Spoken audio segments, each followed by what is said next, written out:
চম্পা mini কিচেনে সবাইকে স্বাগত। আশা করছি তোমরাও ভালো আছো, আমিও ভালো আছি।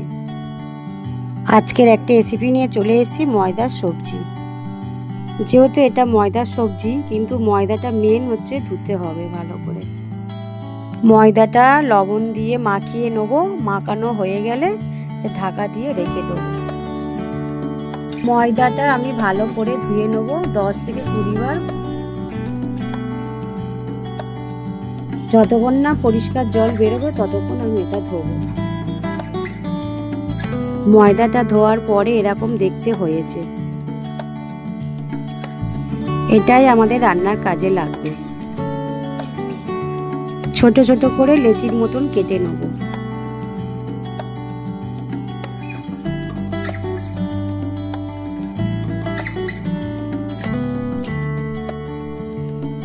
এবারে এইগুলোকে ভালো করে আমি ভেজে নেব।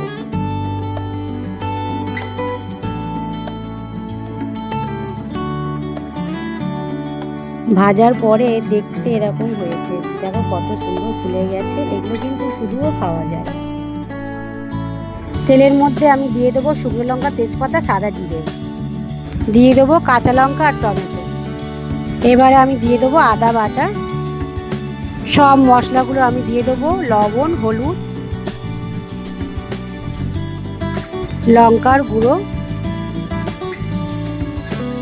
এবারে আমি দিয়ে নেবো ধনের গুঁড়ো ও জিরের গুঁড়ো। এবারে ভালো করে কষিয়ে নিতে হবে। এবারে কালারের জন্য কাশ্মীরি লঙ্কাটা আমি দিয়ে দেবো। এবারে একটা পেস্ট বানাতে হবে। নিয়ে নিয়েছি আমি কাজু বাদাম, পোস্ত, তিল, আর নিয়েছি চিনে বাদাম আর চালমগজ। এবারে আমি ওটা দিয়ে ভালো করে কষিয়ে নেব। নিরামিষ রান্নায় টক দই দিলে একটু খুব ভালো হয়, তোমরা দিতে পারো, নাও দিতে পারো।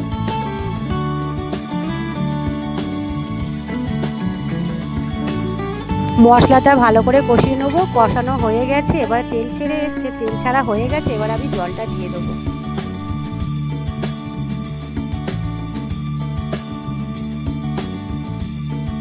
জলটা কিছুক্ষণ ফুটিয়ে নিতে হবে। দুটো কাঁচা লঙ্কা দিয়েছি। কিছুক্ষণ ফোটানোর পরে এবার আমি ময়দার সবজিটা দিয়ে দেবো।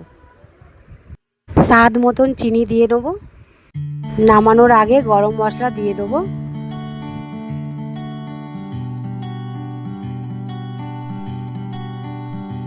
তোমরা এখানে ঘি ব্যবহার করতে পারো, আমি ঘিটা ব্যবহার করিনি, আমি ফ্রেশ ক্রিম ব্যবহার করেছি।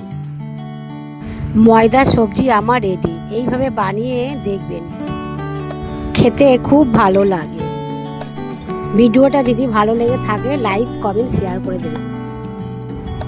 এইটা সবার সাথে ভালো লাগে, ভাত, রুটি সবার সাথে যাবে। এটা একবার বানিয়ে দেখবেন। এটার মধ্যে আলুও দিয়ে করা যায়, আবার এমনিও করা যায়। এটা আমি আলু দিইনি, আমি আজকে এইভাবে বানিয়েছি। এটা আমি প্রায় বানাই, এটা আমার খেতে খুব ভালো লাগে।